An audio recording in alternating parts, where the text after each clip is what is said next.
అవిశ్వాస తీర్మాన నోటీసులు లేవు, ఓటింగ్ లేదు, క్యాంపు రాజకీయాలు అస్సలే లేవు.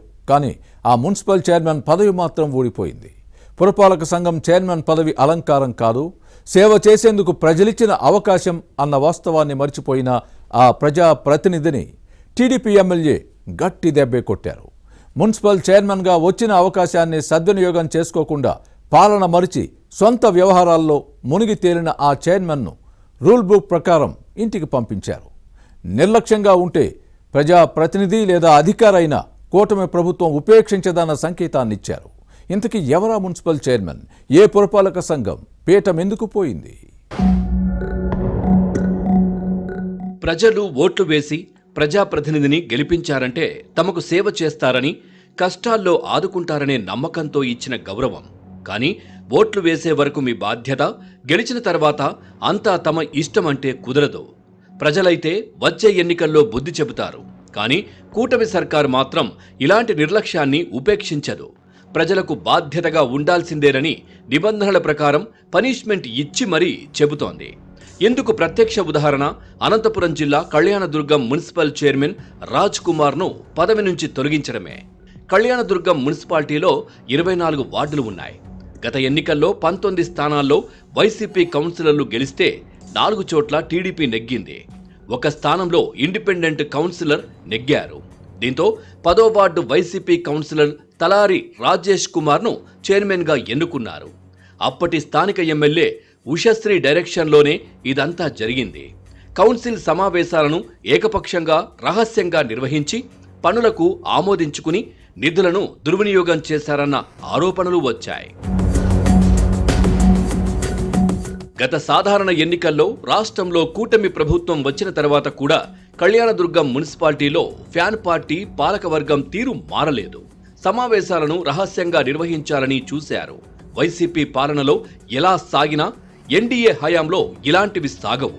ఏదైనా పారదర్శకంగా ఉండాలి. కమిషనర్ వంశీకృష్ణ భార్గవ్ అభ్యంతరం వ్యక్తం చేశారు. మున్సిపాలిటీలో అభివృద్ధి పనులు చేయాలంటే కౌన్సిల్ ఆమోదం తప్పనిసరి. కానీ సర్వసభ్య సమావేశమే నిర్వహించకపోవడంతో అభివృద్ధి పనులకు ఇబ్బందిగా మారుతోంది.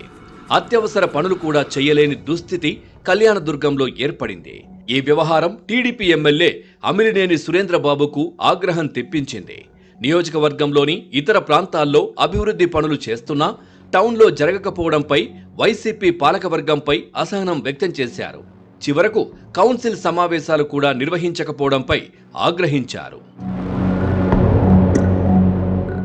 కళ్యాణదుర్గంలో అభివృద్ధి నిరోధక శక్తులుగా మారిన పాలకవర్గాన్ని దెబ్బతీయకపోతే లాభం లేదనుకున్నారు టీడీపీ ఎమ్మెల్యే సురేంద్రబాబు. వైసీపీ కౌన్సిలర్లు టీడీపీ వైపు తిప్పుకుని చైర్మన్ రాజ్ కుమార్ను పదవి నుంచి దింపే అవకాశం ఉన్నా ఈ దిశగా ఆలోచించలేదు.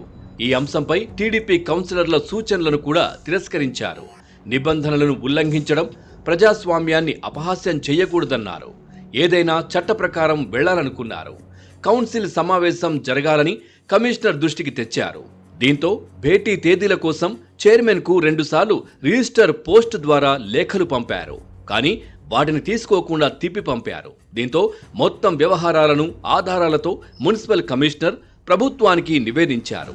దీంతో విచారణ జరిపిన మున్సిపల్ పరిపాలన శాఖ regional director Kalyandurg chairman Raj Kumar నిబంధనలు ఉల్లంఘించారని తేల్చి పదవి నుంచి తొలగిస్తూ ఈ నెల 29న ఉత్తర్వులు జారీ చేశారు. దీంతో చైర్మన్ స్థానం ఖాళీ అయ్యింది. కూటమి ప్రభుత్వం దేన్నైనా సహిస్తుంది, కానీ అభివృద్ధికి ఆటంకం కలిగించే పనులను మాత్రం ఉపేక్షించదు. ఎవరైనా సరే రూల్ బుక్ను ఫాలో అవ్వాల్సిందే, లేకపోతే పదవులను కోల్పోవాల్సి ఉంటుంది. అయితే కొందరు వైసీపీ కౌన్సిలర్లు టీడీపీలో చేరారు. దీంతో తెలుగుదేశంకు మెజార్టీ ఉండడంతో నిబంధనల ప్రకారం చైర్మన్ ఎన్నిక జరిగేలా చూడాలంటూ ఎమ్మెల్యే అమిలినేని సురేంద్రబాబు మున్సిపల్ కమిషనర్కు సూచించారు. కొత్త చైర్మన్ను ఎన్నుకుంటే అభివృద్ధి పనులు చేయాలని శాసనసభ్యుడు చూస్తున్నారు. ఏం జరుగుతుందో చూడాలి.